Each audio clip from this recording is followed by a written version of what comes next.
Assalamualaikum warahmatullahi wabarakatuh. Kami dari kelompok 5 ingin mempresentasikan mengenai analisis data pemasaran dan menyusun laporan riset pemasaran.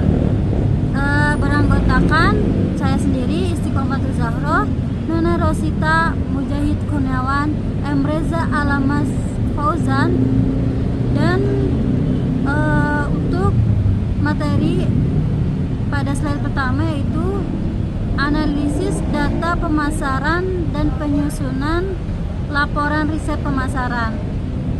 1. Persiapan data. Secara umum, setiap metode analisis harus diawali dengan tahapan persiapan data. Tahapan persiapan data ini dilakukan dengan tujuan A. Mengetahui karakteristik umum dari data yang dimiliki, menyaring data yang akan digunakan dalam analisis, memperbaiki kesalahan-kesalahan yang ada pada data. Semakin besar atau semakin banyak data yang dimiliki, maka waktu yang diperlukan pada tahapan persiapan data ini akan semakin lama. Antisipasi yang bisa dilakukan untuk mempersingkat atau mempermudah tahapan ini antara lain yaitu menyiapkan program pemasukan data yang baik, melakukan pengkodean terhadap data-data dari pertanyaan-pertanyaan yang terbuka, lalu melakukan briefing kepada para petugas pengenteri data. Kemudian akan dilanjutkan slide kedua oleh teman saya. 2. Teknik penyajian data. Teknik ini diperlakukan untuk memberikan gambaran umum informasi yang terkandung data. Di samping itu, teknik penyajian ini dimaksudkan untuk memperindah tampilan dari suatu laporan penelitian. Penyajian data yang umum digunakan adalah tabel dan grafik. Penyajian dalam bentuk tabel memiliki beberapa jenis. Tabel ringkasan data. Tabel ini merupakan ringkasan statistik yang berupa kelompok. Misalkan jika kita memiliki data pendapatan keluarga di suatu provinsi dan kita ingin menyajikan rata-rata pendapatan keluarga berdasarkan tingkatan pendidikan kepala keluarganya. Dari tabel ini ingin diperoleh informasi umum hubungan antara pendidikan dan pendapatan. Tabel frekuensi. Tabel ini merupakan gambaran frekuensi atau berapa banyak individu pada berbagai kelompok.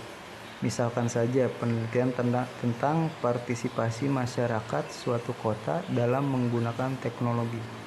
Tabel kontingensi atau tabulasi silang. Tabel ini hampir sama dengan tabel frekuensi namun dilihat dari 2 atau lebih perubah. Misalnya, jika kita ingin mengetahui frekuensi penduduk suatu kota berdasarkan pendidikan.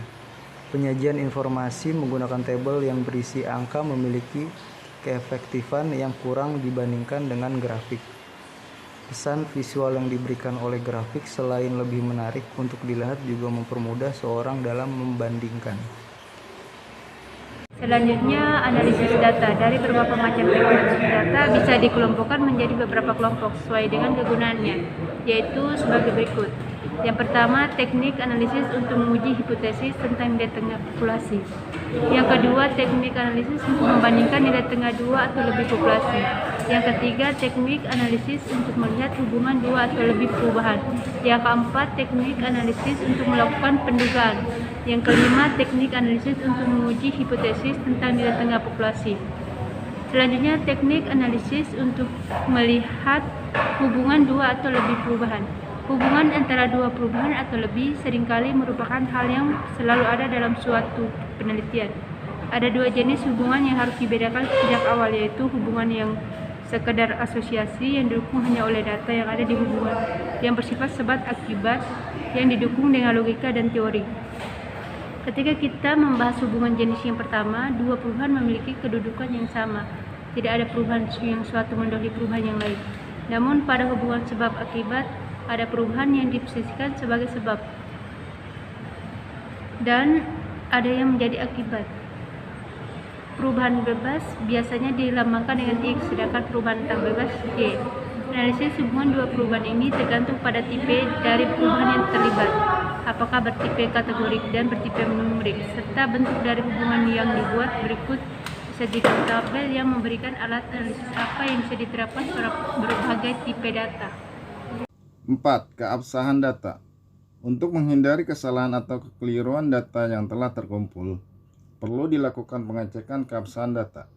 Pengecekan keabsahan data didasarkan pada kriteria derajat kepercayaan atau credibility dengan teknik triangulasi, ketekunan pengamatan, dan pengecekan teman sejawat.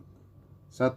Triangulasi merupakan teknik pengecekan keabsahan data yang didasarkan pada suatu di luar data untuk keperluan mengecek atau sebagai pembanding terhadap data yang telah ada. Yang kedua, ketekunan pengamatan dilakukan dengan teknik melakukan pengamatan yang diteliti, rinci, dan terus-menerus selama proses pembelajaran berlangsung yang diikuti dengan kegiatan wawancara secara intensif terhadap subjek agar data yang dihasilkan terhindar dari hal-hal yang tidak diinginkan. 3. Pengecekan teman sejawat atau kolega dilakukan dalam bentuk diskusi mengenai proses dan hasil penelitian dengan harapan untuk memperoleh masukan baik dari segi metodologi maupun pelaksanaan tindakan. Demikian presentasi dari kami. Terima kasih.